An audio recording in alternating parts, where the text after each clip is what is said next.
أعوذ بالله من الشيطان الرجيم. بسم الله الرحمن الرحيم.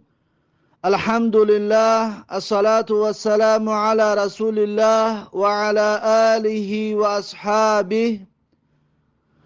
أما بعد، السلام عليكم ورحمة الله وبركاته. امام نووی رحمه الله در کتاب ریاض الصالحینش میگوید: باب بیان ما یجوز من الکذب، یعنی باب در مسئله بیان کردن آن دروغ‌هایی که جایز و درست می باشند گفتنشان. پس امام نووی رحمه الله در زیر این باب دروغ‌ها یا اون حالت‌هایی ده که دروغ گفتن جایز هست اون را بیان کرده چنین می‌فرماید، میگوید: اعلم ان الكذب، میگه بدان هر آینه دروغ گفتن، و این کان اصله محرمه، اگرچه در اصل خود این دروغگویی حرام می باشد. چی طوری که بابی گذشته درباره حرام بودن دروغ گفتن بود، آیت ها و حدیث ها را به سمع شما رسانیدیم. پس میگوید دروغ گفتن در اصل خود حرام است. فیجوز فی بعض الاحوال بشروط، پس میگوید جایز میگردد دروغ گفتن در بعض حالتها بشروط، با شرطهای خاصه. یعنی دروغ گفتن در بعض حالتها جایز و مباح میگردند، اما با شرط و شروط و با ضوابط خاصه. قد اوضحتها فی کتاب الاذکار، میگد که واقعا ذکر کردم و آوردم این شرایط را با تفصیل و مفصل در کتاب اذکار. امام نووی رحمه الله کتاب دیگری دارد با نام کتاب الاذکار، بسیار کتاب فایده بخش و بسیار کتاب مفید هست که میگوید در آن کتاب من با توضیح و با تفصیل این مسئله را بیان کردم که در کدام حالت دروغ گفتن جایز و با کدام شرطها درست می باشد. اکنون میگوید که و مختصر ذلك، میگه در این کتاب خلاصه آن را بیان میکنم: ان الکلام وسیله الی المقاصد، میگه هر آینه سخن وسیله می باشد به هدفها. یعنی که سخنگویی این وسیله هست، سبب است که انسان با این سخنهایش منظور و نیت و هدفش را بیان میکند. فکل مقصود محمود یمکن تحصیله بغیر الكذب یحرم الكذب فیه. پس میگوید هر مقصد و نیت و هدفی که پسندیده باشد، محمود باشد، یمکن تحصیله بغیر الكذب، آن هدف پسندیده ده رسیدن امکانیتش باشد به دروغ، یعنی انسان با اون هدف و مرام پسندیده و درستش میتواند که به دروغ برسد، یحرم الكذب فیه، میگه در این صورت حرام می باشد که دروغ بگوید. دروغ گفتن میگه حرام می باشد. و این لم یمکن تحصیله الا بالکذب جاز الکذب، میگه اگر که با آن هدف و نیت و مقصد پسندیده و درست لم یمکن تحصیله، امکان رسیدن نباشد، الا بالکذب، مگر با دروغ گفتن، جاز الکذب، در این صورت میگه جایز است دروغ گفتن، مباح میگردد دروغ گفتن. بعد از این میگوید ثم ان کان تحصیل ذلك المقصود مباحا کان الکذب مباحا.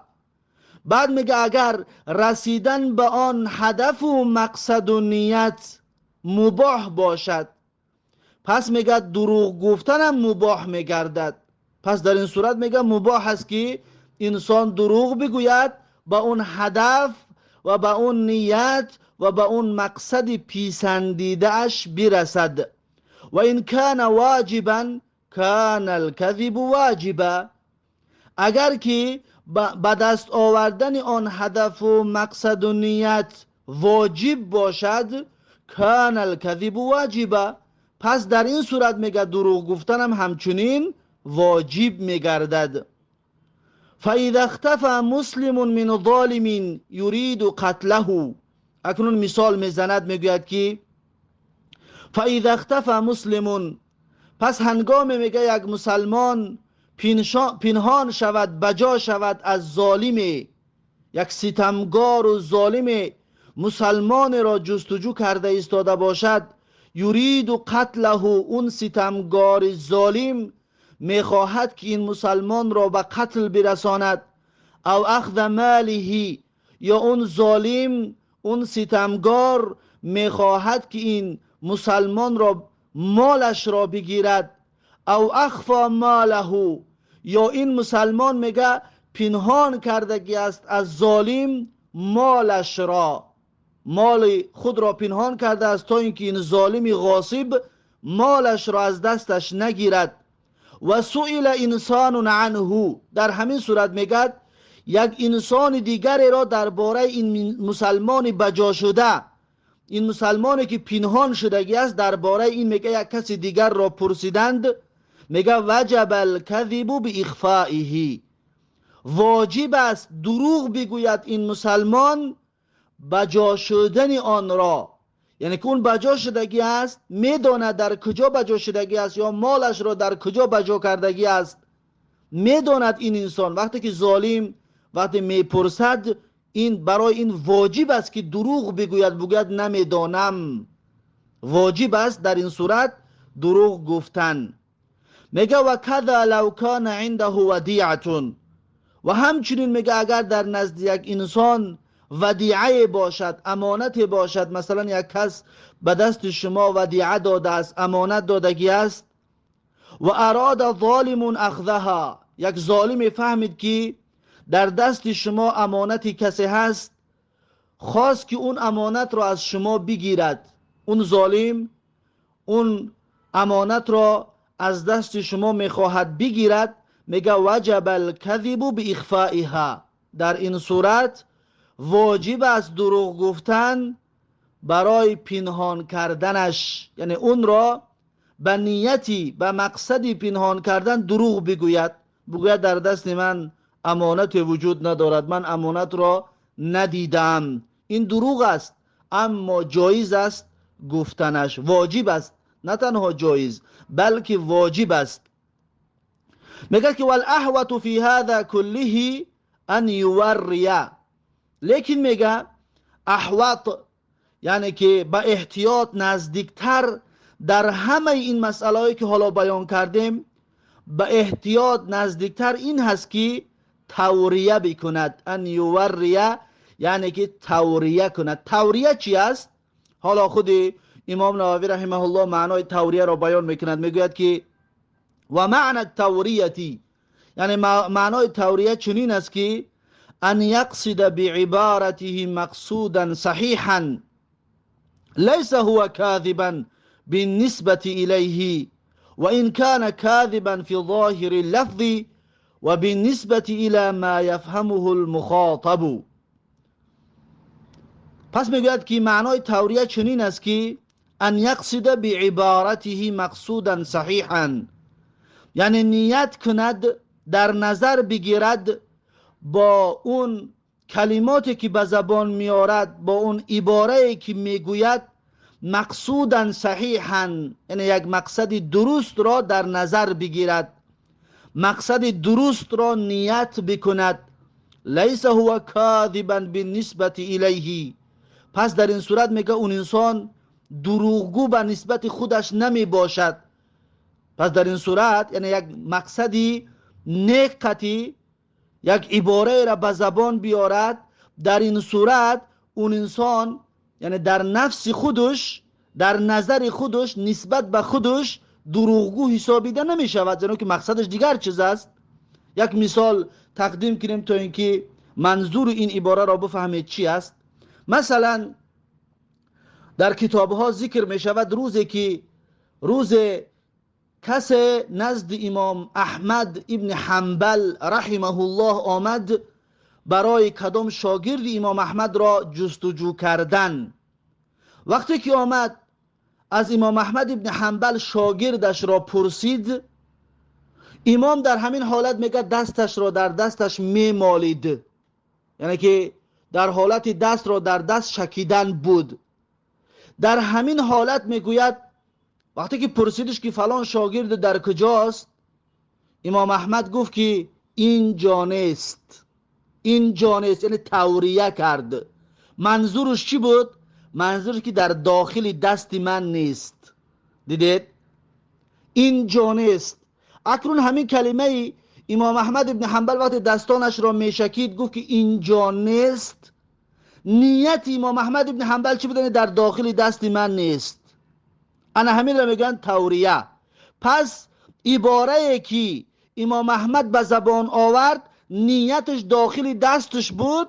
پس امام احمد ابن حنبل در نظر خودش و در مقصد خودش نسبت به خودش یعنی دروغگو نیست، یعنی که مقصدش داخل دستش بود، دروغ نگفته ایستاده بود که اون شاگردش در داخل دستش نیست.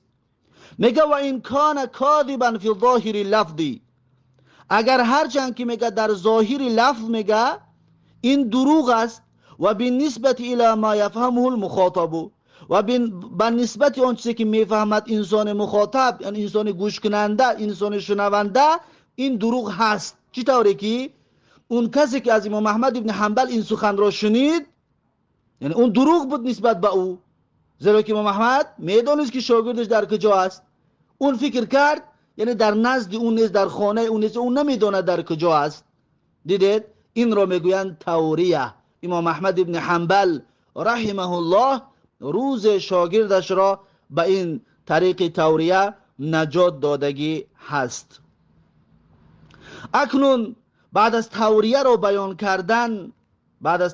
بیان کردن امام نووی رحمه الله میگوید ولو ترک توریته، اگر هرچند که انسان میگه توریه را ترک کند، همین توریه که گفتیم نیت مقصد نیتش با اون عباره به زبانش می آوردگی مقصد صحیح باشد، همین را میگه اگر انسان ترک بکند و اطلق عبارت الکذبی و صریح و آشکارا عباره دروغ قطعی هم اگر دروغ بگوید فلیس بحرام فی هذا الحال، یعنی در این صورت میگه اون دروغ نمی شود، اون حرام نمی شود، یعنی اون انسان گناهگار نمی شود. مثلا یک انسان ظالم نزد شما بیاید، یک مظلوم را ستم کردن میخواهد، مالش را گرفتن میخواهد، شما میتونید توریه کنید چطور که امام احمد ابن حنبل توریه کردن، یا شما میتوانید که صریح بگویید که نیست، اصلا میدونید، یا بگید من نمیدونم، اصلا میدونید در کجا است، یا در خانه شماست بگویید نه در خانه من نیست، صریح دروغ بگویید. این جایز و درست است. چرا؟ زیرا اینکه شما اون مظلوم بیچاره را، خودش را یا مالش را با این حفظ میکنید. پس این حتی اگر صریح هم بگوید جایز است، اما توریه کنید احوط و با احتیاط نزدیکتر و خوبتر است که توریه بکنید. اگر توریه نکردید میتونید صریح بیان بکنید. مثلا یک انسان نزد شما میآید میگوید به من سوم قرض بده، میدونی که اون انسان سومت را بگیرد دیگر نمیدهد، یا اون انسان در نگفتن نمیتوانی، اون انسان این سوم را در راه نادرست صرف میکند، نمیخواهی که اون را سوم بدهی. پس شما میتوانید به مثل امام احمد ابن حنبل دستتان را در دستتان شکیده جواب بدهید، بگویید که در دست من یگان دیرمی نیست، یعنی منظورتان داخل دستتان، دست همون دست شکیده ایستادید همون باشد، و اما اون انسان شنونده فکر میکند که شما اصلا سوم ندارید. پس این جایز و درست میباشد، میشود توریه بکنید. یا میشود در حالتی که سوم شما را برده در راه حرام صرف میکنن، شما بگویید که من سوم ندارم، یعنی دروغ بگویید، جایز و درست میباشد در این صورت. بعد از این امام نووی رحمه الله میگوید که واستدل العلماء لجواز الكذب في هذا الحال بحديث ام كلثوم رضی الله عنها.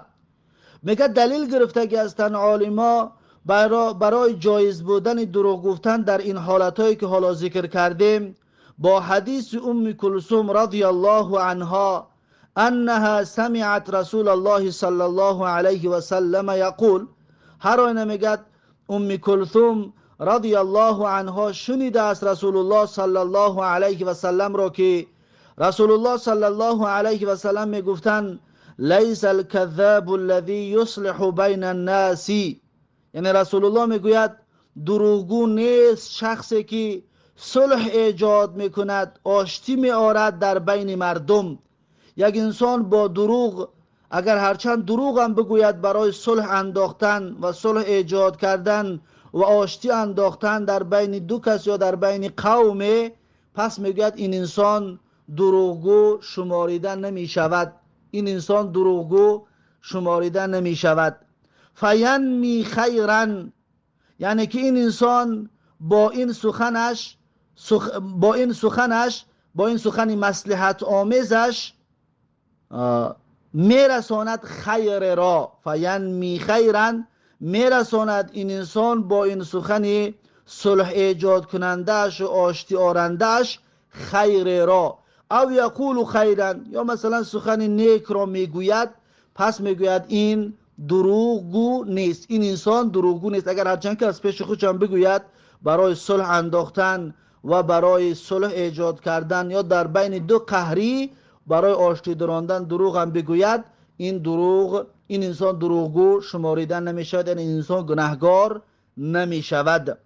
با نیت ایجاد صلح و با نیت آشتی کردن اگر دروغ هم بگوید. این حدیث متفق علیه می باشد. مثلا یک انسان میداند که دو کس با یکدیگر قهری هستند، مثلا هر دویش رفیقای شما هست، شما میتونید گاه در پیش این تعریف کنید، بگوید اون رفیق من قطعی این قهری هم باشد، بگوید که اون در نسبت به تو گمان نیک دارد و تو را تعریف میکند، در حق دعا میکند و نزد اون رفتید از نام این برای اون بگوید، تا اینکه در بینشان محبت و یک دلسوزی پیدا شود که آن دو کس با یکدیگر آشتی بکنند و با نیتی آشتی دراندن، با نیتی صلح آوردن، یا دو برادر جنگی هست میتونه در بینشان با این طریق شما صلح بیارید، این در این صورت شما اگر هرچند که دروغ هم بگویید برای صلح آوردن و آشتی کردن، پس دروغگو حسابیدن نمیشوید. بعد از این امام نووی رحمه الله میگه زاد مسلم فی روایتین، یعنی امام مسلم در روایت افزوده و زیاد کرده بر این میگوید قالت ام کلثوم میگه گفته است که ولم اسمعه یرخص فی شیء مما یقول الناس الا فی ثلاث. ام کلثوم میگوید نشنیدم رسول الله صلی الله علیه و سلم را اجازت داده باشد فی شیء، یعنی که در چیز رسول الله صلی الله علیه و سلم را نشنیدم که اجازت داده باشد توریه کردن را در چیز مما یقول الناس که مردم گفتگو میکنن، الا فی ثلاث، مگر در سه چیز مگر رسول الله صلی الله علیه و سلم توریه را اجازت دادگی هست. یعنی در سه صورت میتواند که انسان توریه بکند. اون سه صورت کدام است؟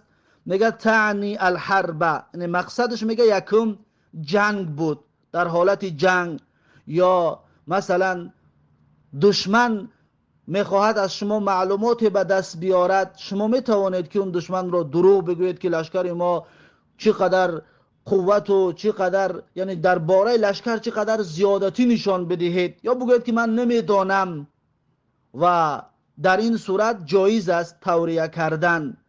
والاصلاح بین الناس، و دویم صلح و آشتی انداختن در بین مردم همچنین جایز و درست است، دروغ گفتن یا که توریه کردن. و حدیث الرجل امرأته و حدیث المرأة زوجها، یا میگوید و سخن مرد با همسرش یا سخن زن با شوهرش همچنین می شود که دروغ گفت. یعنی که اگر هرچند که مرد زنش را آنقدر زیاد هم دوست ندارد، میتواند بگوید که در دنیا بسیارترین من تو را دوست میدارم، عزیزترین کس برای من تو هستی. این طور بگوید جایز است که زن هم برای شوهرش میتواند این سخنها را بگوید که عزیزترین کس برای من تو هستی و بسیارترین کسی را که دوست میدارم تو هستی. گفته این سخنها را بگوید، اگر هرچند که این طورم نباشد جایز و درست می باشد. پس این بود بابی آن دروغ هایی که جایز هست گفتنشان. می شود که صریح بگوید، می شود که توریه بکند در این حالت. پس این باب به آخر رسید. باب نو شروع می شود. باب الحث على الثبت، باب الحث على التثبت فيما يقوله و يحكيه. یعنی باب نو امام نووی رحمه الله میگوید در مسئله تشویق کناندن علی التثبت، برای دقت دادن فيما يقوله و يحكي، در آن سخنهایی که میگوید و از آن سخنهای در آن سخنهایی که از دیگران نقل میکند. پس در این صورت میگه انسان باید اطمینان حاصل کند و انسان باید دقت بدهد، دقت بکند در سخنهای میگفتهش و آن سخنهایی که از دیگران نقل میکند باید انسان بسیار دقت به خرج بدهد. پس امام نووی رحمه الله در زیر این باب 2 آیت و 3 حدیث برایمان تقدیم میکند. اولین آیتی که میارد میگوید قال الله تعالی، الله سبحانه و تعالی گفته است که ولا تقف ما لیس لك به علم، یعنی که دنبالگیری نکن و پیروی نکن چیزی را که در بارهش علم نداری. یعنی که هر سخنی که در نظرت یعنی که اطمینان حاصل کردگی نیستی در باره آن سخن و یقین و باوری کامل نداری، پس آن سخن را پیروی نکن و دنبالگیری نکن و آن سخن را به دیگرها نرسان. این یکمین آیت. آیت دوم این سوره اسراء آیت 36 بود. بعد از این سوره قاف آیت 18 را میارد میگوید ما یلفظ من قول الا لدیه رقیب عتید، یعنی به زبان نمیارد انسان سخن را مگر اینکه در نزد اون انسان 2 ملائکه که رقیب و عتید است، ملائکه که همیشه اون را زیر نظارت دارد، مراقبت میکند و ملائکه که همیشه آماده نوشتن هست هر کاری را که این انسان انجام میدهد. اون ملائکه که هر سخنی را که این انسان میگوید اون ملائکه نوشته میکند. پس هر سخنی که به تو میرسد آن را تا اطمینان حاصل نکنی یا تا اگر فایده اش برای مردم نباشد به دیگران نرسان که ملائکه عتید آماده نوشتن هست، هر سخن از زبانت میبراید اون را نوشته میکند. پس این 2 آیت بود درباره انسان باید در سخنرانیش، در نقل قولش بسیار اولا اطمینان حاصل بکند، یقین پیدا بکند، بعد از آن سخن بگوید یا نقل قول بکند. اکنون بعد از این امام نووی رحمه الله حدیث ها را بیان میکند. میگوید که اولین حدیث این باب حدیث 1546 کتاب ریاض الصالحین هست که امام نووی رحمه الله در زیر حدیث 1546 میگوید و عن ابی هریره رضی الله عنه، یعنی از ابو هریره رضی الله عنه روایت است که ان النبی صلی الله علیه و سلم قال، هر آینه میگه پیغمبر صلی الله علیه و سلم گفتند کفا بالمرء کذبا ان یحدث بكل ما سمع، یعنی که کفایت میکند برای انسان دروغگو بودن، یعنی برای دروغگو بودن شخص کافی است که ان یحدث بكل ما سمع، این که بازگو بکند و سخن بگوید هر آن چیزی را که میشنود. یعنی هر چیزی که میشنود آن رو برای مردم ببراید نقل کند، یعنی که همین خود کافی است برای دروغگو بودن. اون انسان کذاب است. هر چیزی را که میشنود میبراید نقل میکند، هر چیزی را که میشنود برای دیگرها میگوید. پس این خود میگه برای دروغگو بودن همون انسان بس است، کافی است همین خود. الله اکبر. ببینید، پس انسان باید متوجه باشد هر سخنی که میشنوی برای دیگرها نگو که همین خود دلالت میکند به دروغگو بودن و کذاب بودن تو ای شخص. رواه مسلمون، این حدیث را امام مسلم رحمه الله روایت کردگی هست. بعد از این امام نووی رحمه الله حدیث 1547 را آورده میگوید و عن سمره رضی الله عنه قال، یعنی امام نووی رحمه الله در زیر حدیث 1547 کتاب ریاض الصالحینش میگوید از سمره رضی الله عنه روایت است که گفت قال رسول الله صلی الله علیه و سلم، میگد رسول الله صلی الله علیه و سلم گفتند که من حدث عنی بحدیث یرا انه کذب فهو احد الكاذبین، یعنی هر کسی که سخن بگوید از نام من، سخن نقل کند از نام من، یرا انه کذب، اعتقاد کند یا میداند که اون دروغ است، یعنی یک سخن را نسبت به رسول الله بدهد، میداند که این سخن دروغ است، این حدیث ضعیف است، این طور حدیث وجود ندارد، این را میداند، فهو احد الكاذبین. پس رسول الله صلی الله علیه و سلم میگه پس این انسان یکی از دروغگوی ها هست.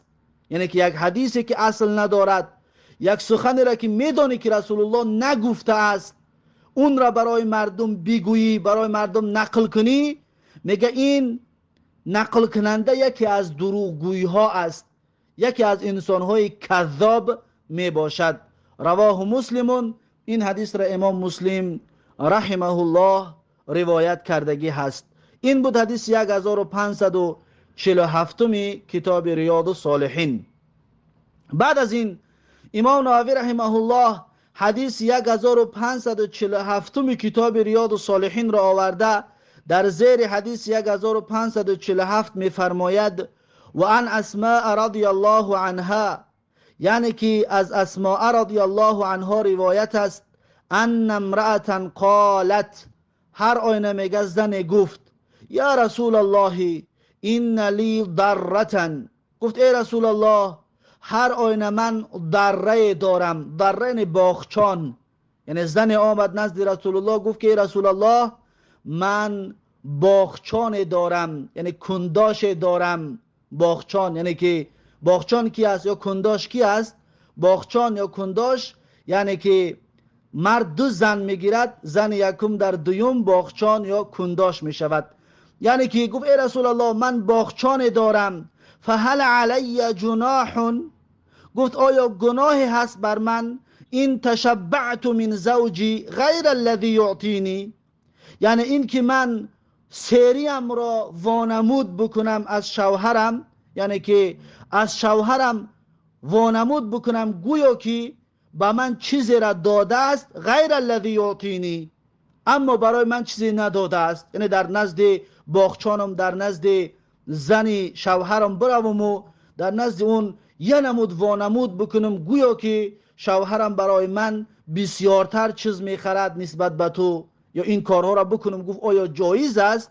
فقال النبی صلی الله علیه و سلم، پس میگه پیغمبر صلی الله علیه و سلم فرمودند که المتشبع بما لم یعطى کلابس ثوبی زورین. رسول الله گفت متشبع یعنی انسان وانمود بکند، ظاهر بکند چیزی را که لم یعطى، اون چیز اصلا به او داده نشده است. یعنی یک چیز را وانمود کنی گویا که برای تو فلان چیز را دادند اما برای تو اصلا دادگی نیست. میگه کلابس ثوبی زورین، میگه به مثل پوشنده و ببرکننده دو شروری دروغین می باشد، دو لباسی که دروغین است. پس عالما میگن درباره دو لباس دروغین هستن که ریا و دروغ. گویا که این انسان هم ریاکاری کرد، هم این انسان دروغ گفت با این اظهار کردن و وانمود کردنش که گویا که برای این چیز دادن. این را میگن دروغ عملی، یعنی دروغ لفظی می شود، انسان به زبان دروغ میگوید، و باز دروغ عملی می شود، یعنی تو یک نمود وانمود میکنی، یک نمود نشان میتی برای دیگران که گویا که این را کسی برای تو دادگی است اما نداده است. پس این دروغ شد. این دروغ چی است؟ این دروغ عملی می باشد. پس رسول الله صلی الله علیه وسلم گفت که انسانی که وانمود میکند چیزی که اصلا براش دادگی نیست، به مثل کسی است که میگه مانندی کسی است که به بر کردگی است ثوبه زورین، یعنی که دو لباس دروغین را، یا که انسانی که میگه یک لباس تنگ را که رزمیری خودش نیست پوشیده است، یا لباس کشاده را که بگم رزمیر این انسان نیست اون انسان پوشیدگی است، میگه به مثل این کار را انجام دادگی هست این انسانی که خودش را متشبع نشان بدهد. این حدیث متفق علیه می باشد. در زیر میگوید که المتشبع هو الذي یظهر الشبع وليس بشبعان. متشبع میگه اون کسی است که وانمود و آشکار میکند سیریش را، اما در اصل میگه اون سیر نیست. و معنای این میگه همین است که انه یظهر انه حصل له فضیلة وليس حاصلة. میگه یک انسان وانمود میکند، آشکار میکند گویا که برای اون چیز هدیه دادن، چیز شوهرش براش خرید یا چیز کسی براش داده است، همین خیلی وانمود میکند وليس حاصلة، اما در اصل میگه برای اون کسی چیز نداده است.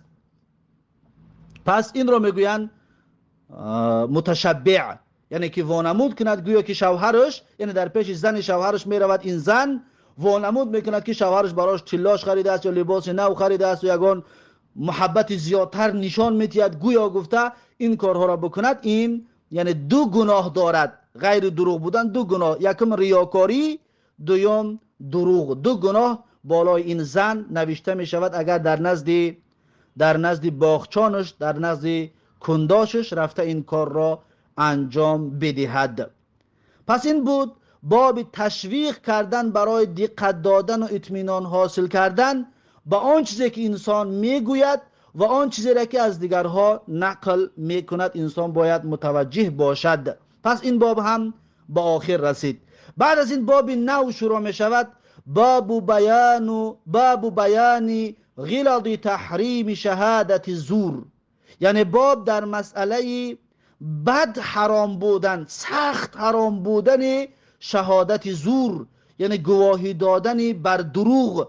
یک انسان شهادت زور بدهد، یعنی بر دروغ، اگر که انسانی که بر دروغ گواهی بدهد این بسیار بدتر است، یعنی گناهش غلیظتر می باشد، گناهش برتر و سختتر می باشد. چطوری که علما میگن در این مسئله سه حالت وجود دارد. یکم انسان برخلاف واقعیت گواهی میدهد، برخلاف واقعیت انسان گواهی میدهد، این شهادت زور است و میداند که گواهی و شهادتش برخلاف واقعیت است، یعنی دروغ گفته ایستاده است، میداند. این یکم حالت است. و دوم حالت این است که انسانی که شهادتی میدهد نمیداند که آیا درست هست یا نه، یعنی که برایش روشن نیست همون حالتی که گواهی داده ایستاده است، این همچنین شهادت زور می شود. یا انسانی که به چیز شهادتی میدهد در اصلش درست است، اما شهادتی که طریقی که این بیان کرده ایستاده است این دروغ است، یعنی که در اصل واقعیت دارد اما طریق و شیوه بیان کردنش دروغ باشد، این را همچنین میگویند شهادت زور، یعنی واقعیت دیگر چیز است، این یک نمود گواهی داده ایستاده است که برعکس اون، یا اون را یک نمود فهمانده ایستاده است که برعکس فهمیده می شود، نادرست فهمیده می شود، این هم میگد شهادت زور است. پس این هر سه حالت شهادت زور نامیده می شود و این گناهش غلیظتر است، بدتر است، سختتر و و گناهش کلانتر می باشد از دروغ گفتن. پس امام نووی رحمه الله در زیر این آیت، در زیر این باب 5 آیت می آورد. اولین آیتی که می آورد سوره حج آیت 30 است. میگد قال الله تعالی، الله سبحانه و تعالی گفته است وجتنبوا قول الزوری. الله سبحانه و تعالی میگوید دوری بجوید از سخنان، از گواهی دادن بر دروغ. پیش از این آیت الله سبحانه و تعالی میگوید فجتنبوا الرجس من الاوثان وجتنبوا قول الزوری. یعنی الله سبحانه و تعالی میگوید دوری بجوید شما از پلیدی های بتها، از پلیدی های بتها و همچنین از پلیدی از سخنان گواهی بر دروغ دوری بجوید. یعنی الله سبحانه و تعالی بت پرستی و پلیدی بت را با گواهی بر دروغ هر دوشه برببر در یک قطار ذکر کردگی است. یعنی هر دینها گناهانشان چنان بزرگی هستند که الله سبحانه و تعالی بت را با گواهی بر دروغ برببر ذکر کردگی هست. یعنی این دلالت میکند که گناهی شهادتی دادن، گواهی دادن بر دروغ برابر گناه بت پرستی می باشد. پس این بود اولین آیت که الله میگوید از گواهی بر دروغ دوری بجویید. و بعد از این دویم آیت را میارد سوره اسراء آیت 36 است. میگد و قال تعالی، الله سبحانه و تعالی گفته است که ولا تقف ما ليس لك به علم. یعنی الله سبحانه و تعالی میگوید پیروی نکن آن چیزی که تو در بارش علم نداری. یعنی گواهی بر دروغ نده، آن سخنی را که نمیدانی نگو، یعنی گواهی بر دروغ نده. این دومین آیت. سومین آیت سوره قاف آیت 18 را میارد، میگوید و قال تعالی، الله سبحانه و تعالی گفته است که ما یلفظ من قول الا لدیه رقیب عتید.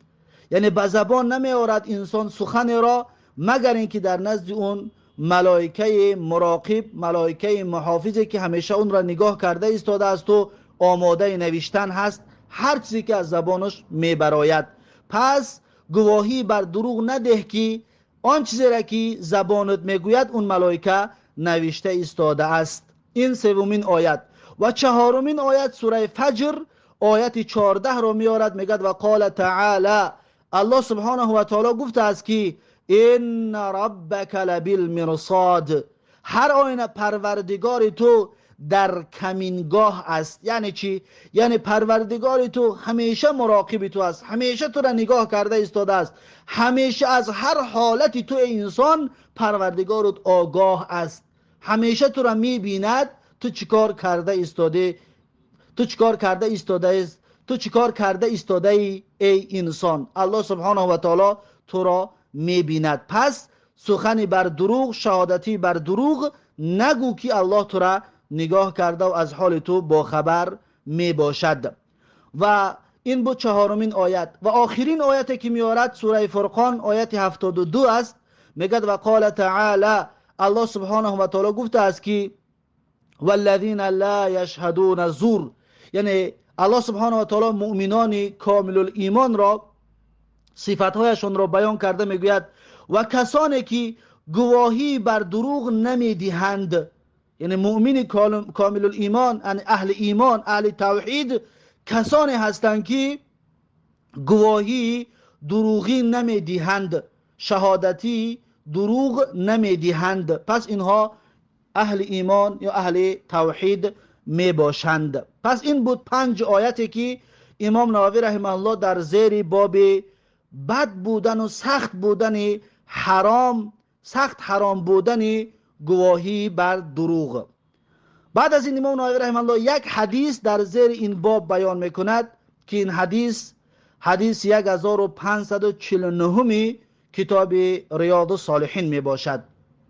پس امام نووی رحمه الله در زیر حدیث 1549 در کتاب ریاض الصالحینش می فرماید و عن ابی بکر رضی الله عنه قال، یعنی از ابو بکر رضی الله عنه روایت است که گفت قال رسول الله صلی الله علیه و سلم، میگه رسول الله صلی الله علیه و سلم فرمودند که الا انبئکم باکبر الکبائر. رسول الله گفت که آیا من شما را خبر بکنم، آگاه بکنم از بزرگترین گناهان؟ آیا شما میخواهید که بزرگترین گناهان را بدانید؟ قلنا بله یا رسول الله. ابو بکر رضی الله عنه میگوید گفتم که بله ای رسول الله، آگاه من کن تا اینکه بزرگترین گناه را بدانیم. قال، پس میگه رسول الله صلی الله علیه و سلم فرمودند که الاشراک بالله، یعنی اولین و بزرگترین گناه این شرک آوردن در بر الله جل جلاله می باشد. و دویم و عقوق الوالدین، و دویم بزرگترین گناه این نفرین کردن و عاق پدر و مادر هست. هر کسی که نافرمانی پدر و مادرش را میکند، هر کسی که نفرین پدر و مادر قرار میگیرد، هر کسی که پدر و مادرش را اطاعت نمی کند، پس اون انسان همچنین این کار هم همچنین از بزرگترین گناهان می باشد. پس میگه بعد از این دو گناه را گفتن و کان متکئا، رسول الله در حالت این دو گناه را گفتن تکیه زدگی بود، به پهلو بود. فجلس، بعد از این میگه رسول الله نشستند و فقال، پس گفتند که الا و قول الزوری و شهادت الزوری. رسول الله صلی الله علیه و سلم گفتند آگاه باشید، همچنین از بزرگترین گناهان این سخن دروغ است و همچنین از بزرگترین گناهان این گواهی بر دروغ است. گواهی بر دروغ، سخن دروغ، همچنین گفت این از بزرگترین گناهان می باشد. ببینید رسول الله صلی الله علیه وسلم وقت شرک آوردن به الله و عاق و نفرین پدر و مادر قرار گرفتگی انسان رو وقت بیان کرد، یعنی که به حالتی عادی بود، یعنی که تکیه زدگی بود، به پهلو بود بیان میکرد. وقتی که در سخن زور آمد، سخن دروغ و گواهی بر دروغ که آمد، رسول الله نشستند و این سخن را گفتن را شروع کردند. یعنی که این سخن دروغ و گواهی بر دروغ چقدر بزرگ بوده است گناهش که رسول الله را از جایش نشاند. رسول الله از جایش بگیم از پهلو زدن، از حالتی به پهلو بودن نشستند و این سخن را گفتند. فما زال یکررها، ابو بکر رضی الله عنه میگوید که آنچنان تکرار کرد رسول الله صلی الله علیه و سلم این سخن را و پیوسته رسول الله این سخن را گفت، میگه حتی قلنا، تا اینکه میگه ما با خود گفتیم که لیته سکت، ای کاش رسول الله سکوت کند. یعنی رسول الله را چنان غضبش بالا شد، چنان در حالت ناگوار قرار گرفته این سخن را بیان کرد. اصحاب میگن ما گفتیم ای کاش رسول الله سکوت کند، ای کاش رسول الله سکوت را اختیار کند و خاموش کند، زیرا اینکه رسول الله بسیار ناراحت شدن برای گفتن این سخن. این حدیث متفق علیه است، یعنی که این سخن، یعنی سخن دروغ و شهادتی بر دروغ چقدر گناه بزرگ داشته است که رسول الله صلی الله علیه وسلم را ناراحت گردان. حتی شرک به الله را آوردن رسول الله ننشست، حتی عاق پدر و مادر که اینقدر عملی بد است رسول الله ذکر کردن ننشستند، اما در حالت سخن دروغ را یا گواهی بر دروغ را بیان کردن رسول الله شیشتند و بارها تکرار کردن. یعنی که این بسیار گناهش بدتر و حرام بودن این بدتر و وزمینتر می باشد. پس این بود باب بیان سختتر حرام بودن، وزمینتر حرام بودن گواهی دادن بر دروغ. این باب هم به آخر رسید. بعد از این باب نو شروع می شود، باب تحریم لعن انسان بعینه او دابت، یعنی که باب در مسئله حرام بودن لعنت کردن یک انسان معین، یعنی یک انسان معین را لعنت کردن، یا یک چارپا را یا مرکب را، یک چاروای را، یک جانور را لعنت کردن با عینش حکمش چی است؟ این را امام نووی رحمه الله باب گذاشته است و در زیر این چندین حدیث ها را برای ما و شما تقدیم و پیشنهاد میگرداند. این باب را درس آینده خواهیم گرفت. پس درس امروزه ما در همین جا به پایان میرسد. تا درس آینده، الله حافظ و مددگار. بارک الله فیکم و جزاکم الله خیرا و السلام علیکم و رحمت الله و برکاته.